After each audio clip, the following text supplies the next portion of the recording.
Yellow guys. So I've been reading this book. So a few months back, this author William Dalrymple, he was giving interviews left and right on every Indian channel, and I wanted to buy the book because I'm always I'm interested in ancient history, and I've been reading this. It's an interesting book. I've just started maybe 20 pages, I guess I would have read. And he talks about the naked Indian sages of ancient India that Alexander, the Greeks basically encountered when they, came to India. It's a very interesting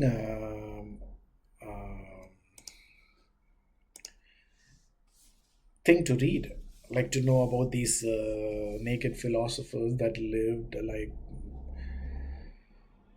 and I found this video a few days back, and this channel I think is Stephen.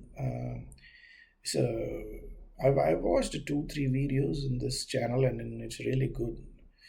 And yeah, let's go through this video. He talks about some interesting things, and I'll give my comments. Alexander the Great meeting the naked sages of India. When Alexander the Great fought his way into India, he encountered King Porus, who had an army of elephants that smashed through the Greek infantry. But Alexander didn't just come for conquest. He also had an insatiable appetite for science, and therefore brought a complete scientific staff to study Indian nature and culture. Most intriguing were his encounter with what the Greeks called the gymnosophists, literally the naked sages of India, who spent their day motion.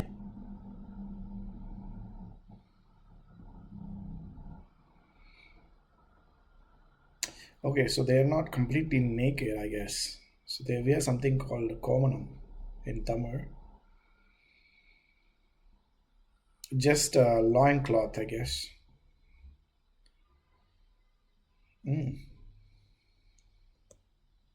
In various postures on large rocks so hot that the Macedonians couldn't stand on them without shoes. Asking for their wisdom, India is hot.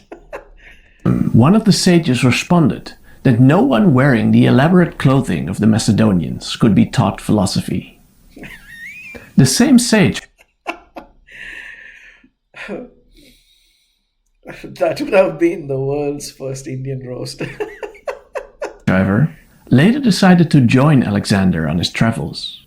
But while in Persia, he placed himself on a funeral pyre, had it lit, and then sat motionless as the flames consumed him. One Greek philosopher got so inspired by the story that during So that the story about Calanas or something like that. There's an Indian, one of the nude sages. His story is really intriguing and interesting. I hope somebody makes a movie about him. We'll get to know about him in a short. during the Olympic Games, he read his own funeral oration and then also burned himself alive. So we have a lot to get to. Let's start. After Alexander the Great's victory over the Persians, he set out to reach what he believed to be the end of the world, which the Greeks of the time believed to be India. When he entered India in 326, That's interesting. So they had no idea about the existence of China then at that time. What? What? It can't be the case. BC, he was welcomed without resistance by a small kingdom of India centered around the city Taxila, an Indian center of learning. The next king, however, Porus, was prepared to fight, resulting in Alexander's last major battle, fought in the drenching rain along the river Hydaspes. Porus had an army of not only infantry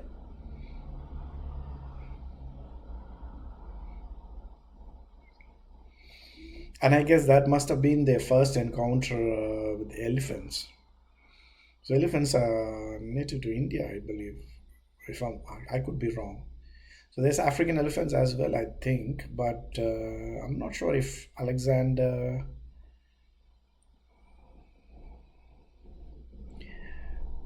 I don't know, was aware of it, or if he had seen it. I don't know about that. Infantry, cavalry, and chariots, but also elephants. And it was the first time that the Greeks encountered them on the battlefield. Each elephant had on top a rider and some soldiers with bows and javelins. And these elephants were used to crush through the Greek infantry. The Greeks then shot at the riders and wounded the elephants at the knees. Alexander eventually won, after which he restored Porus as king, who would remain his loyal ally until his death. Alexander had thought that Was this the map? Indus.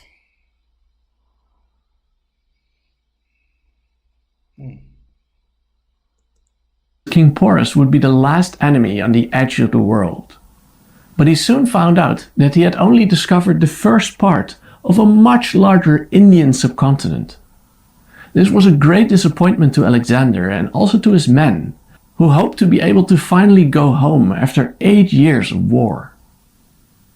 Alexander then tried to convince his men to continue, but they started to openly protest.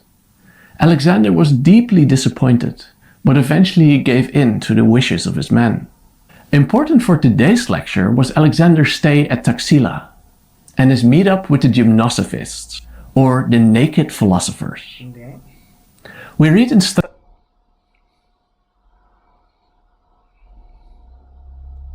that on arrival in Taxila, Alexander was intrigued by a group of naked ascetics he observed in a grove outside the city, and who were practicing various yoga postures. He then sent Onesicritus to interview. And if you notice in the paintings,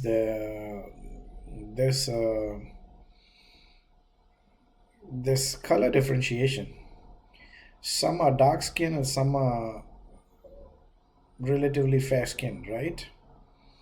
If you notice, these ones are like the more dark skin. These ones are like, so they didn't have to make that distinction unless it was noticeable. Them. We read, Onesicritus found 15 men at a distance of 20 states or 4 kilometers from the city, who were in different postures, standing or sitting or lying, naked and motionless till evening. A yogi named Calanus, age 72. So this yogi is just remember his name. He's an important yogi. Was lying on stones when he first saw him. The stones, we then read, were so hot that none of the Macedonian soldiers could step on them without shoes. Onesicritus approached them politely and inquired about their beliefs. Calanus responded dismissively, claiming that no one wearing the elaborate clothing of the Macedonians could be taught philosophy. They should instead be naked, they said, and learn to sit peacefully on a broiling rock. We read, Calanus bade them, if he wished to learn, to take off his clothes and to lie down naked on the same stones. And as we will later learn, Calanus was an extreme ascetic, practicing mortification of the body, or, quote, seeking pain. That is interesting. Seeking pain, huh?